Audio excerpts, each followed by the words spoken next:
আসসালামু আলাইকুম। আজকে আপনাদের সাথে শেয়ার করব একজন অসুস্থ রোগীকে কিভাবে বেড বাথ করাতে হয় স্টেপ বাই স্টেপ। প্রথমত রোগী থেকে অনুমতি নিতে হবে।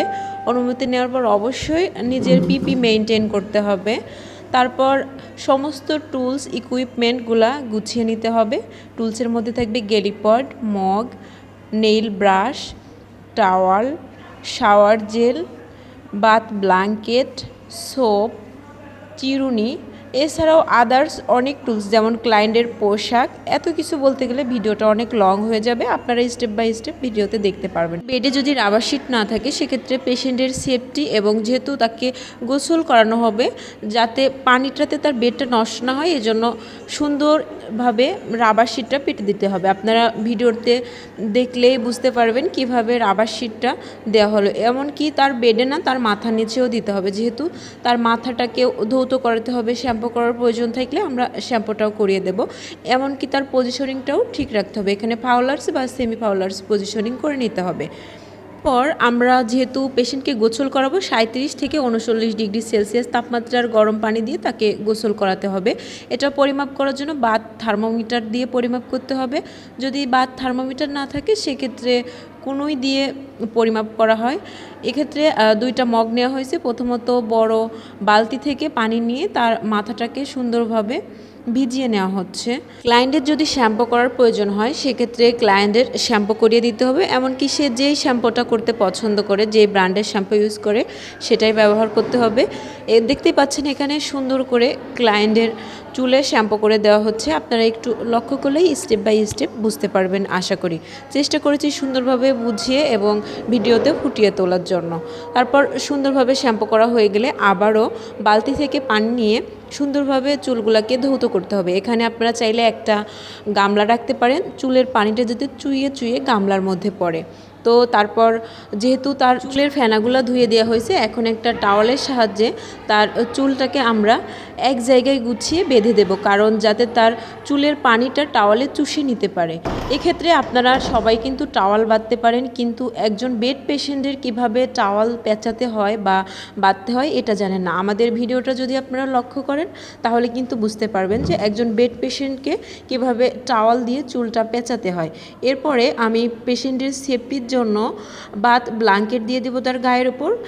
বাংলাতে বলা চলে হচ্ছে যে গোসলের জন্য যে কম্বল ব্যবহার করা হয় সেটা দিয়ে দেব, যেহেতু সবারই একটা প্রাইভেসি বা পার্সোনালিটি বলে কিছু একটা থাকে।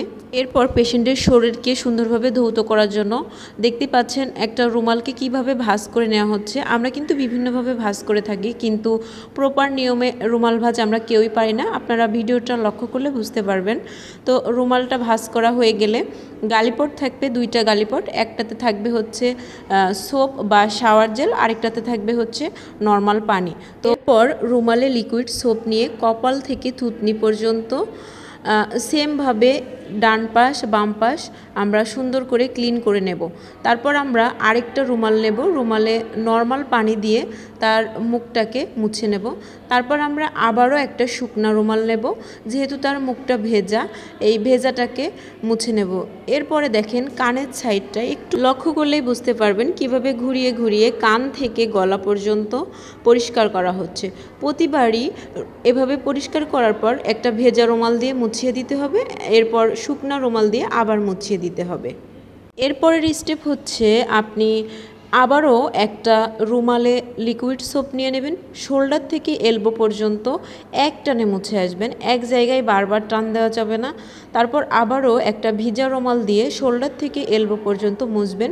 এরপরে আবার একটা শুকনা রুমাল দিয়ে শোল্ডার থেকে এলবো পর্যন্ত, এরপরে এলবো থেকে রিস্ট পর্যন্ত আবারও লিকুইড সোপ নিয়ে সেম নিয়মে আপনি কাজটা করতে থাকবেন। আমাদের ভিডিওটা লক্ষ্য করলেই বুঝতে পারবেন। এরপরে নেইল কিভাবে ক্লিন করবেন বা রিস্টের আপার সাইড লোয়ার সাইড কিভাবে ক্লিন করবেন সেটাই দেখুন। পেশেন্টের পছন্দ অনুযায়ী নেইল ব্রাশ দিয়ে তার নেইলটাকে ক্লিন করে দিতে হবে। আঙ্গুলের ভাঁজে জমে থাকা ময়লাগুলা ক্লিন করে নিতে হবে শাওয়ার জেল দিয়ে, তারপর ভেজা রুমাল দিয়ে মুছে নিতে হবে, এরপর শুকনা রুমাল দিয়ে মুছে নিতে হবে। এরপর তার গলার নিচে অর্থাৎ বুক থেকে নাভি পর্যন্ত ক্লিন করতে হবে। সেম নিয়মে ভেজা রুমাল দিয়ে তারপর মুছতে হবে, তারপর আবার শুকনো রুমাল দিয়ে মুছতে হবে। অবশ্যই শাওয়ার জেল ব্যবহার করতে হবে। এক্ষেত্রে পেশেন্টের গায়ের ওপর একটা টাওয়াল দিয়ে দিতে হবে, কারণ আমি প্রথমেই বলেছি তার প্রাইভেসিটা আমাদের সবার আগে। তারপর তার থাই থেকে নি পর্যন্ত ক্লিন করে নিতে হবে একটানে। দেখুন কিভাবে ঘুরিয়ে ক্লিন করা হচ্ছে। এরপর আবারও ভেজা রুমাল দিয়ে মুছে দিতে হবে, তারপর আবারও শুকনা রুমাল দিয়ে মুছে দিতে হবে পূর্বের নিয়মে। এরপর আমরা নি থেকে অ্যাঙ্কেল পর্যন্ত শাওয়ার জেল দিয়ে মুছে নেব। দেখুন ভিডিওটি লক্ষ্য করলেই বুঝতে পারবেন। তারপর আবারও ভিজা রুমাল দিয়ে মুছাতে হবে, তারপর আবার শুকনা রুমাল দিয়ে। এরপরে নেইল ব্রাশ দিয়ে তার পায়ের নখগুলা ক্লিন করে দিতে হবে, এমনকি আঙ্গুলের ভাঁজে যে ময়লাগুলো জমে আছে রুমালের সাহায্যে শাওয়ার জেল নিয়ে আমরা সেগুলোও ক্লিন করে নেব। শুকনা রুমাল দিয়ে মুছে নেব, ভিজা রুমাল দিয়েও মুছে নেব।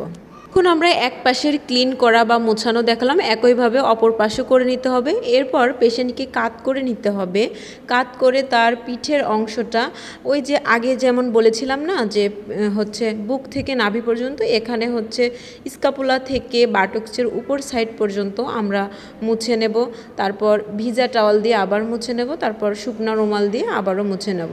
আর পেশেন্টের যে যদি গায়ে কোনো র্যাশ থাকে বা অন্য আদার্স কোনো সমস্যা থাকে ডাক্তারের পরামর্শ অনুযায়ী সাজেস্ট অনুযায়ী অয়েন্টমেন্ট বা পাউডার লাগিয়ে দেব। এরপর পেশেন্টের যে প্রাইভেসি এরিয়া আছে সেই প্রাইভেসি এরিয়া যদি পেশেন্ট নিজে ক্লিন করতে পারে বা নিজে পরিষ্কার করতে পারে তাহলে তাকে রুমালে শাওয়ার জেল দিয়ে তার দিয়ে পরিষ্কার করাবো। আর যদি সে পরিষ্কার করতে না পারে সেক্ষেত্রে আমি নিজে পরিষ্কার করে দেব। তারপর পেশেন্টের পোশাক পরিধান করিয়ে দেব।